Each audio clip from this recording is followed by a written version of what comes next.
Kasus suap Hasto Kristianto, KPK panggil hari ini sebagai tersangka. Komisi Pemberantasan Korupsi KPK memanggil Sekretaris Jenderal Sekjen Partai Demokrasi Indonesia Perjuangan (PDIP), Hasto Kristianto untuk menghadiri pemeriksaan di Gedung Merah Putih, Jakarta, Senin, 17 Februari tahun 2025. Hasto Kristianto dipanggil sebagai tersangka terkait kasus suap proses pergantian antar waktu anggota DPR dan perintangan penyidikan. Benar, Saudara Hasto Kristianto dipanggil hari ini dalam kapasitasnya sebagai tersangka. Kata juru bicara KPK Tessa Mahardika Sugiarto dalam keterangannya, Senin.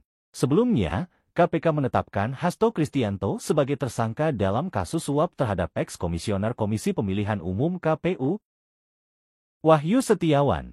Penetapan ini berdasarkan Surat Perintah Penyidikan Nomor Sprint, Dik-153-Dik, 00-01-12-2024 tertanggal 23 Desember tahun 2024. Selain itu, Hasto juga ditetapkan sebagai tersangka karena diduga merintangi penyidikan atau obstruction of justice dalam kasus Harun Masiku.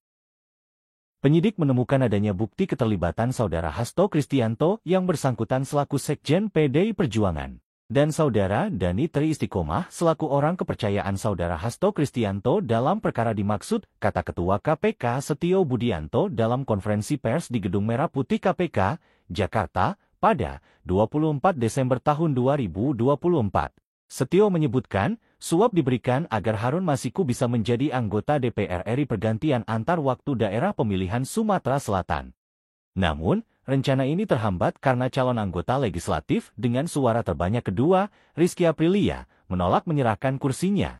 Hasto diduga mengendalikan bawahannya untuk menyuap Wahyu Setiawan dan eks-anggota Badan Pengawas Pemilu Bawaslu, Agustina Tio Fridelina.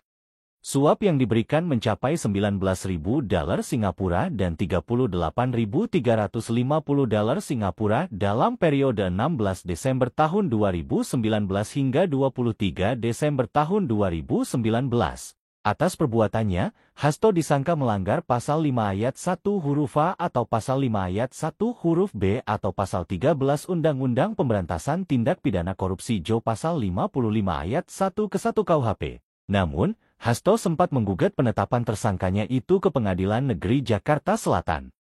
Hanya saja, upaya Hasto tersebut gagal. Hakim Tunggal Juyamto tidak menerima gugatan pra-peradilan yang diajukan Hasto Kristianto. Dalam pertimbangannya, Juyamto mengabulkan eksepsi atau bantahan KPK terhadap permohonan kubu Hasto yang menggugat dua surat perintah penyidikan dalam satu permohonan pra-peradilan.